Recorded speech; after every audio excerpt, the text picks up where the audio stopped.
Welcome! In this video I want to share with you the big picture of the course. Let's see. Programming languages. At this point, you should be familiar with Java. You have been working with Java at least for 6 months. Additional to Java, we're going to be working here with other programming languages, including C, C++, Lisp, and Prolog. And I will share with you why those languages later.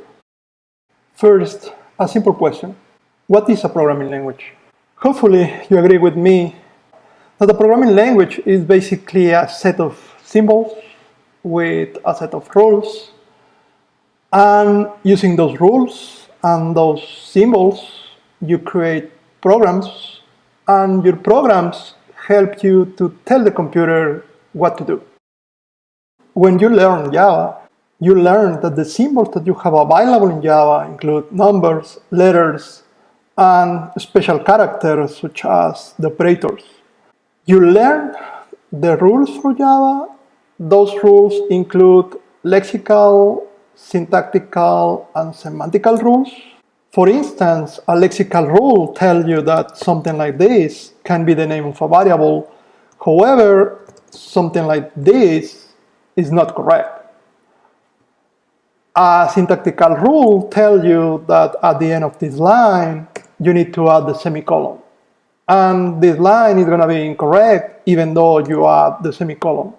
A semantical rule tells you that this is incorrect because the division by 0 is not allowed in Java. So in order to learn a programming language, what you learn is this set of symbols and these rules, and that's it. There are several programming languages. They are different because the set of symbols that they use and the set of rules that they follow. For the machine language, the symbols includes only the number 1 and the number 0. And the rules are complex and they are related to the architecture of the computer. For the assembly language, the symbols include letters and numbers, but the rules are still connected with the architecture of the computer. The high-level languages are easy to use, but they are not directly understood by the computer. So in order to use a high-level language, what we do is something like this.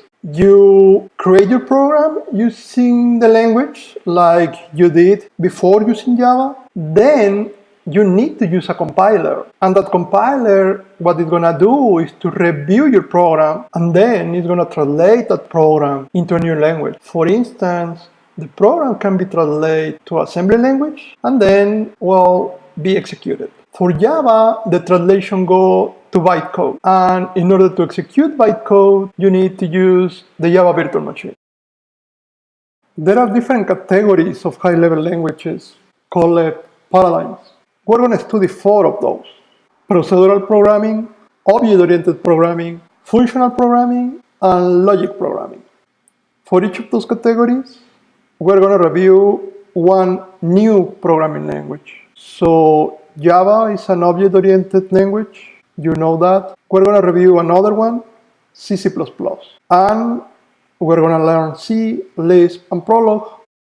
Our calendar is pretty straightforward. We are going to start with 2 weeks of introduction, concepts. Then we're going to use 1 week per programming language. So we're going to use 1 week for learning C, another week for C, C++. Then in the week 5, we're going to have the midterm exam.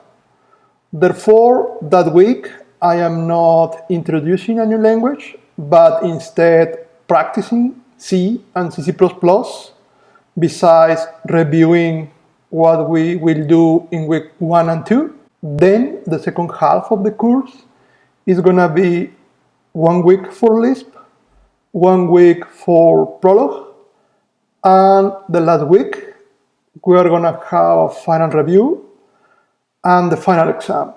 The final exam is a comprehensive exam. So we're going to review everything. Grading. The grading is pretty simple. Each exam is 25%. So the midterm is 25. The final that is a comprehensive exam, is also 25. We're gonna have one quiz every week. Quizzes are gonna be 25%, and we're gonna have homework, almost one homework per week, almost. Those homeworks are gonna be programming projects, and all the projects together are gonna be 25%. So 100 in total, and the distribution is as shown in the slide. The minimum grade to pass is 65%. That is equivalent to D. 69 is the minimum for C.